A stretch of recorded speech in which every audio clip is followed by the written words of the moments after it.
Wewe unayesumbuliwa na shida ya meno, naomba nisikilize. Kama meno yako yanauma, meno yanatoboka, fizi zinatokwa damu, fizi zinavimba, fizi zinatoa usaha, ina maana kuna bakteria na hawa wadudu wa jino huwa wanaishi kwenye fizi. Kwa hiyo uking'oa, dawa ya jino sio kung'oa. Uking'oa jino, wale bakteria wanahamia katika meno mengine. Kwa hiyo watazidi kukusumbua tu.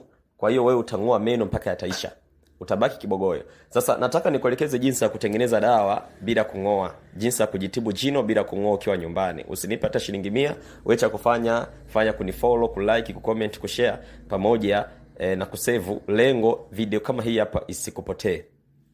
Sasa cha msingi cha kwanza, naomba chukua ndolele ziwe 10 za njano zilizoiva vizuri. Hayo matunda ya ndolele yawe 10 matunguja.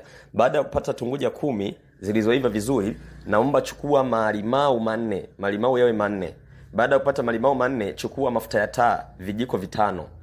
Baada ya kupata hivyo vitu, tayari utakuwa umemaliza. Chukua maji kikombe cha chai, jaza maji, tia kwenye sufuria, chemsha. Chukua zile ndulele, katakata mle, katia kwenye yale maji, chemsha pamoja.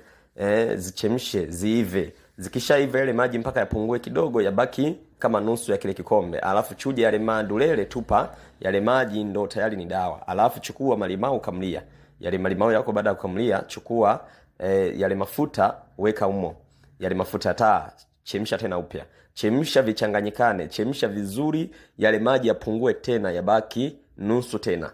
Baada ya kuchemsha mara ya pili yakapungua zaidi, ipua yale maji, weka kwenye kichupa. Matumizi yake sasa. Matumizi yake, jaza vijiko 4 vya chakula vile. Yale maji unachota vijiko 4, unatia mdomoni, unachukua mswaki, unapigia na mswaki, una brush na mswaki mtupu. Mswaki plain, hauna dawa yoyote, hauna Colgate wala Whitedent, ni mtupu. Brush na mswaki, dakika 2-3, unatema chini, unachukua maji masafi, unasafishia, kuondoa ukakasi kila siku mara moja usiku unapolala. Lakini unaweza kanafanya asubuhi na usiku kwa muda wa siku 7.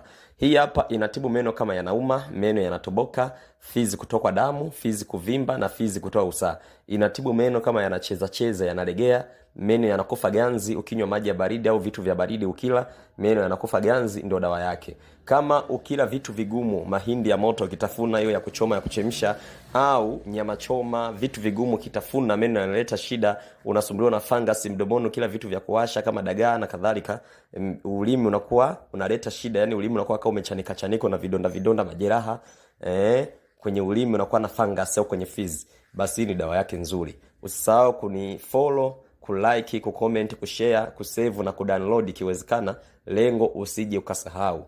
Namba zangu za simu zinapatikana, ukihitaji kunipigia simu nipigie simu.